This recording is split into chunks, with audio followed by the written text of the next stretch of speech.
for my dad like 3 or 4 years ago, it was how much money can we make that week, you know? And that I kept trying to tell my dad, like, it's not about how much money we make this week. It's about setting ourselves up for 3, 4, 5 years from now where, like, life is easier. It's simple. We have a fully functioning business, well-oiled, efficient. That's what we're trying to do. And I couldn't get it across to him. And eventually I said, Dad, like, I got to take this over or I'm going to quit. I'm going to go somewhere else and start my own or go work for someone else, do something else. And you know, I had to come to that instance. And that's where, like, this year, you're not trying to make, you know, $400,000, right? You're trying to, like, set it up so next year, man, you're going to hit the ground running and it's well oiled. And then that's that's the plan, man. Was that kind of what you're thinking? That literally you hit it on the nail. And I mean, one of the things you kind of stress a lot with your business is you want to be debt free. And I think us especially, we are like 100% follow and agree with that motto, because how are you going to start a business if you're already in debt? So we're also using this year to literally just have capital, buy everything we need. We're going to buy a new truck. I mean, I have a truck. We're not buying a brand new truck, but like my dad's a car dealer, so he's just waiting for something good to come in and trade. And we're going to buy a truck. We're going to have all the equipment. We're going to have everything done and literally just be ready, not owe a single penny to anybody. That's the biggest thing, is not being debt free. I mean, we literally walked in and bought a Ferris with $20 bills. We literally just walked in and That's bought so a fun, stand man. on Ferris. Stand on Ferris, all steel equipment, everything in cash. And like, it was like, wow, this is great. Yeah, like this never happens. And are you able to maybe go from 104 and say, is there any yards out there where we don't like doing these yards? Exactly. And honestly, we're actually starting to get to that point where we're starting to get A, selective when people come to us, and also B, when we get a better yard, we're dropping other customers because we get better yards for better customers. And basically following what you did when there was a TikTok you put out there where you used to do like 500 yards in a week or something like that. And you went from these low paying, pain in the butt customers where you were having to go through gates and take up too much time, and then you're dropping them to all over the place. Yeah, now you're at 250 customers making more money because you're taking less time. You don't have to go through gates. You have wide open yards. You have no hills, stuff like that. We're getting to the point where we're just literally taking that philosophy and just rolling with it. Yeah, and like another thing that we used to do, we used to have about 40 yards that we used to bag, right? We used to bag grass. And I know there's areas out there that you have to bag. Are you in that area where like it's kind of like common now? Okay, that's a good thing. I take your advice full swing on that. I will not bag a property because it is not worth the amount of time I have to take to do it. And if there's nowhere to dump it, I'm not taking the time to go to the dump and dump the grass. Yeah, at the end of the day, or you got grass in your weed eaters maybe, or in the back of the truck, or all that. You got to put the grass somewhere. And I was listening to another guy, and he had like in their area, like it's like you have to bag grass. If you don't bag grass, you're crazy. Well, for us, you know, we had 40, and you know we dropped some, but then also we told them, hey, we're not bagging anymore. And guess maybe like 20 of them said, okay, you don't have to bag the grass. You know, and you know we have 2 that we still bag, and it's because I've mowed them since I was like 9 years old, and I like the customer. Yep. It's okay. We can throw the grass in the backwoods that they have. You know what? It's okay. But for the most part, we tell people we're not bagging grass. So that's what you can do with those 104 now, where it's like, man, like you're charging top dollar for one, and for two, you're only taking yards that are maybe right next door or down the street. You can see, and that's kind of how you can still grow through this time, but not necessarily grow to 150 yards where you're set up next year. Honestly, me and Niko like are one of the most perfect combinations, because Niko is like the most level-headed, like financial, good with money type of guy. I'm okay with money, but I'm not as good as him. But I come from a family of car salesmen, so I want to do nothing but go out. I want to sell work. I want to win work, and I want to talk people up and gas them up to choose us over somebody else. Even if it's more money, I do whatever it takes to get them to choose us. So. And that's huge because, dude, like down the road, right, 2-3 years from now, and I think I had a conversation a couple podcasts ago where I was talking to him and saying, like, I enjoy cutting grass. Like, I cut grass today, okay? Like, I enjoy it. But I don't enjoy it, like, as much as I did 5 years ago, right? So 5 years from now, you guys, your sales thing, like, dude, that's gonna be way more valuable than you knowing how to cut grass. Like, you liking to sell, and him liking to, or you better at handling the finances. Like those two combinations, like, you can always find somebody who can cut grass, right? And grow in the company. But the sales part of it, and then the financial part, like that, those two things, that's why a lot of the businesses fail, because they don't know how to sell, they don't know how to talk to people, and then they don't know how to handle the money that comes in. Like, that's a sweet combination there. Yeah, man. So 2 months from now, right? What are some of the things, like practical things, that you say, hey, I need to get done? I know you said you talked about getting an LLC, right? You got a tax guy. Like, is there anything that you're looking at that you want to get done 2 months from now? Let's say I talk to you in 2 months. This is what we did. Is there things that come up that you've kind of written down, or a goal, or what is that? So I definitely want to work towards getting most of at least 75% of our clients on like a credit card system. Nice. I mean, a lot of our payrolls, like, we're looking to get, I believe it's Lawn Pro. So we've looked into Service Autopilot and Lawn Pro, and we've also looked into QuickBooks. QuickBooks would be like one that we'd integrate with either app that we use for like mowing. Yeah. Do you use QuickBooks by any chance? No. So yeah, Service Autopilot, you can link your QuickBooks to it. I don't have a business degree, so the QuickBooks, we haven't needed it right now. Us personally. And I'm sure you guys in business in school, like, you love QuickBooks, right? Is that true? I've never used it. Maybe Niko has. I haven't actually used QuickBooks now, but I mean, I'm sure I could. But we're also meeting with an accountant too. So Gotcha. Okay. Yeah, my accountant has like lawn care clients that like have lawn businesses, and she like was stressing QuickBooks. Because like she would be helping us use the QuickBooks, but it didn't seem great for like getting that complete automated credit card system like you have. Yeah. So like, I don't know, and honestly, I probably should look into it, but I don't know what QuickBooks would help me. Like, I haven't seen a problem with not having QuickBooks. So I can charge debit credit cards, right? Obviously you have the emails. Obviously I can. The only thing that QuickBooks can do is like link your bank account to it, so like expenses are taken care of.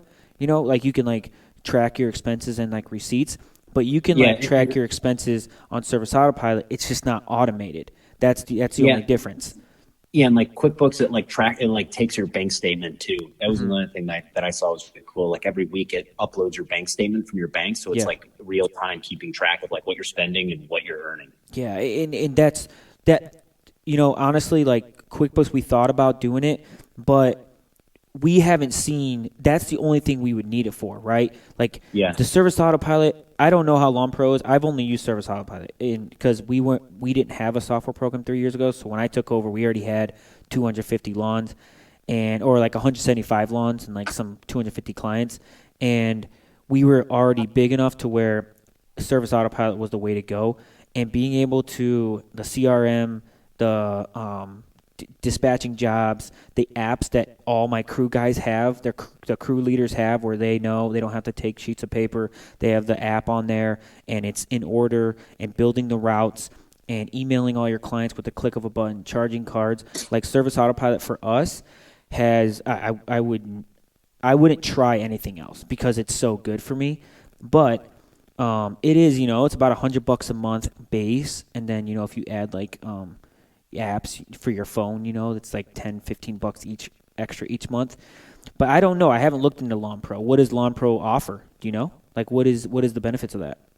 So Lawn Pro is almost like very similar to Service Autopilot, but it's only good for like a small scale lawn mowing business. Gotcha. So if we were to get up into like the $200,000-$300,000 a year in sales, it wouldn't be good for it anymore because you'd be having to do way too much work just to keep up with it. That's where Service Autopilot makes sense, is because you're not having to go in and do all this stuff all the time anymore. It's doing it all for you. So Yeah, service autopilot. Like honestly, we haven't even scratched. I mean, we've probably hit about 50% of what actually service autopilot can do, like automations and even like there's so much other detail stuff that we don't even use.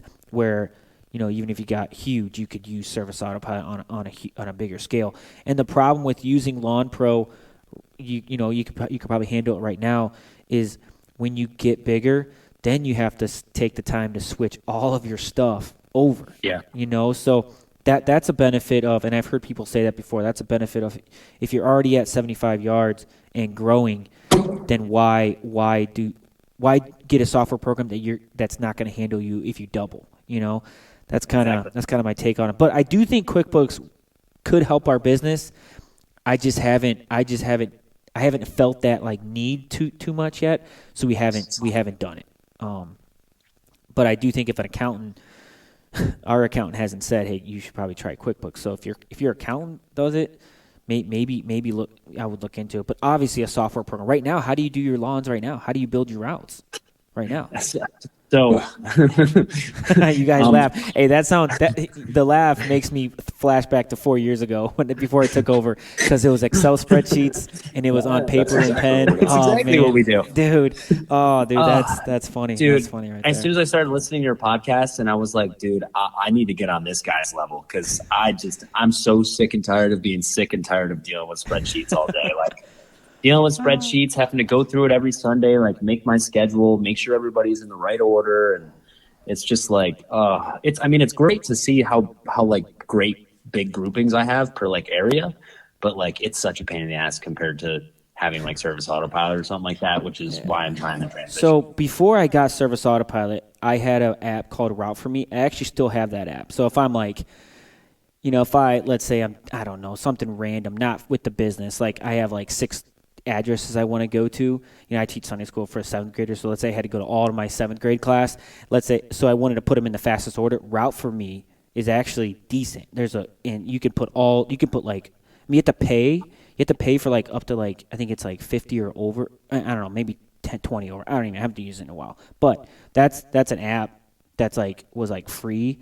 And I think it was called WorkWave too, where we put in all these addresses and they put them in order. That really helped. Before we got the software program, that really helped. So we didn't have to. Yeah, because do you use the map and like you use the routing on service autopilot, right? We don't pay for like the routing. There's like this. There's you can pay extra for like this automatically routing thing where like it uses like, I don't know, we didn't see the need for it, so we build the routes, we do them once, and then we save it so it's already in order. But yeah, we can group stop. Like if you have 50 of them, let's say we have 30 of them, you can group stop it and it puts them in decent order, and then you can fix it a little bit, but then you can save it for the next week where you don't have to continue to do that. Got it. And I mean, just that part. Okay, that part in the emails and the debit and credit cards, I don't know. I think they could charge me double, and I would still pay it. I have one last question for you. For sure. So we're starting this, right? So how would you recommend, once we actually get everything legitimized and like we have money, like how would you recommend splitting like the profit and like what we take in the business and what we reinvest, and like with it being a partnership? What would you suggest doing as far as like, how would you recommend going about that? So how me and my brother do it, and it's a lot different situation. Not a lot different situation. It's a little different. We pay my dad each week, and we bought the company for him, and it's an X amount of years, and we're paying him off. But, with how we pay each other, me and my brother take a percentage from the gross each week. So what you can decide on the percentage. For a smaller company like yourself, it's going to be a bigger percentage, right? I mean, I'm taking 8% of the money, and that's each week. But we make more money. So the bigger you get, the less a percentage it is. My brother actually I pay him more of a percentage each week. And that's how we pay each other each week. Okay, so how we pay each other each week, whatever money we make, whatever money the money comes in, we get a percentage of that. So the business doesn't do as good that week, we make less. If it does more, if it does better, then we make more. So that's how we pay each other each week. That's what we did. That's what we started doing last year. The 2 years before that, we paid each other a salary, right? Starting when we started mowing, hey, we're going to pay each other X amount of dollars each week, payroll, because we want to take the least amount as possible, and we want to put it back into the company. Now, after 2 years, we started doing a percentage, and we're starting to make a little bit more money. Okay. Any questions on that part? That part of the part. So when you're taking a percentage, do you have to like pay payroll? So the account was kind of confusing me with this. Is if you're like the owner, you take like a distribution, and it's not like a payroll. So you just like take the money and then you get taxed on it later. Yep. So that's crazy because we just did our taxes. So the first year that I took over, I paid myself just like any other employee, right? A W-2. I got taxes taken out each check, and that's what my accountant told me to do. So I'm like, okay, I'll do it. So I paid myself each week, got the W-2 taken out, and I was married at the time. And so at the end of the year, I'm thinking, hey, I got my W-2. I'm going to get, a couple $1,000s back from my tax return because I got taxes taken out. Well, when I did my taxes with my accountant, he told me, he's like, well, because you own the company, whatever money let's say the business had to pay $5,000 in taxes at the end of the year, okay? And you were going to get a $2,000 tax return. Well, instead of the business paying $5,000, you don't get a tax return, but the business only pays $2,000 or $3,000, right? They just deduct it from your personal return. Yes. So I was like, well, why did you tell me to get taxes taken out if I'm going to, I think the business should pay the taxes. If I'm not going to pay the taxes twice technically. So the business is paying the tax. So now the next year I just paid myself what he called a draw. You just draw out. That's what she called it. Yep. So I just pay myself, if let's say I was paying myself, let's just say $600 a week just for whatever, $600 a week. Well, before I was taking $600 a week in gross, and then I was getting taxes taken out. And then at the end of the year, I didn't get a tax return. So it was like, whatever, I know I own the company and everything, and that's fine. So then the next year after I figured that out, after I had that conversation, I just paid myself $600 straight. At the end of the year, the taxes we figured out for the whole company, and we paid the taxes all in a lump instead of me taking it out by like a W-2. Okay. So I think that's what the accountant I've been talking to mainly, that's the way she was telling me to do it. Mm-hmm. We would both take draws whenever we need money or however we want to divvy up money or whatever, we take draws. And then at the end of the year, the company gets taxed on whatever we profit. Yes. And the draw is included in that profit. But is it like a fixed draw? So that's the thing. Like, so how do you? Nope. It's up to you. You okay. So you that's decide. It's like an honor system between partners, I guess. Yep. And I would really consider paying yourself, whether it's a salary or it's a percentage. I don't really care. You guys kind of talk about that, but it's like a set amount each week.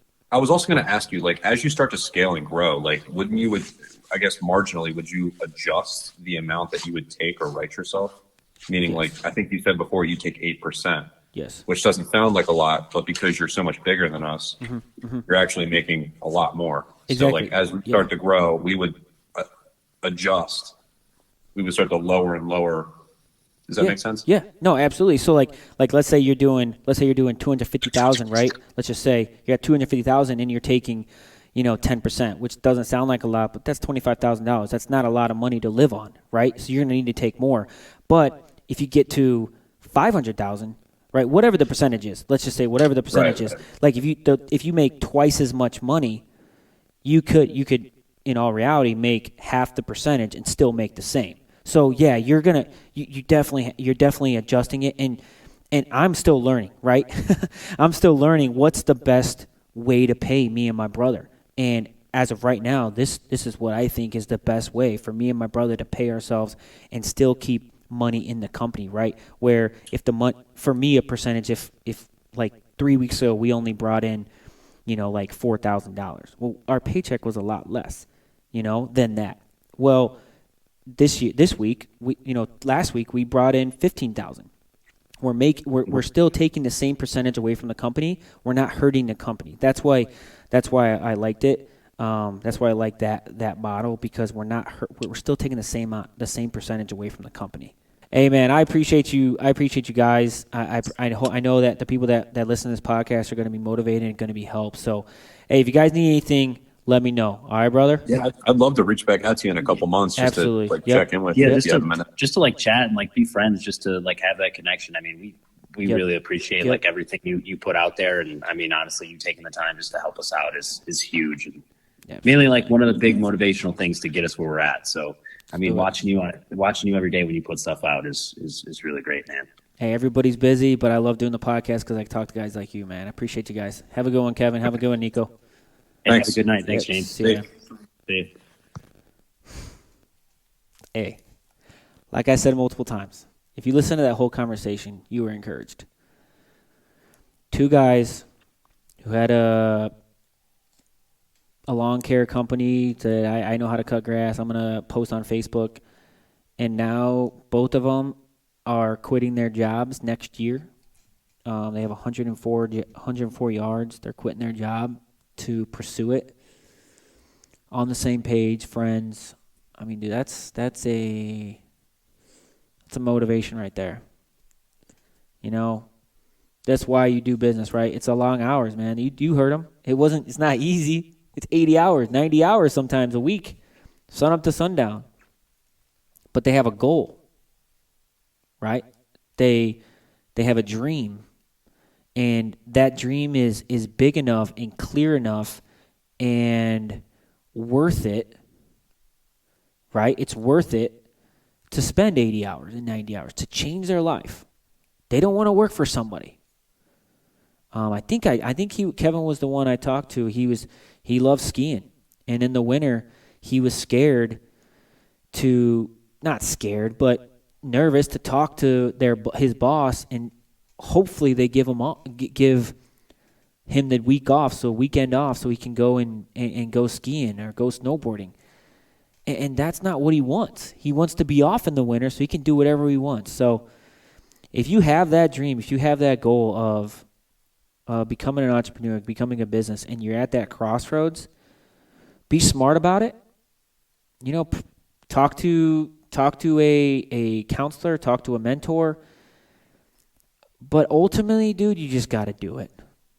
And Kevin and Niko, they are there and they have done it. So if you want to be a part of the mentorship program, you know, I've already got 3 lined up.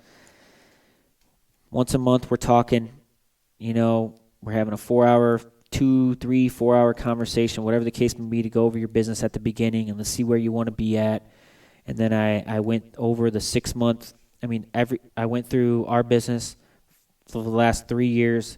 What are some of the things that we specifically did to get us here? And I came up with 6 things that I look at, and I said, if you're going to teach somebody how to grow the company, if I was going to teach Kevin, if I was going to teach Niko how to grow their company, this is what they should do. And it's not a quick fix. It's not like I'm going to give them these 6 things and boom, they're going to be fixed. It's going to take them 6 months. It's going to take them a year. But I think it's worth it. So if you want more information, email me, message me on Instagram. And if you enjoyed that conversation, share it, because a lot of people need to hear that. Have a good one, guys. Appreciate you.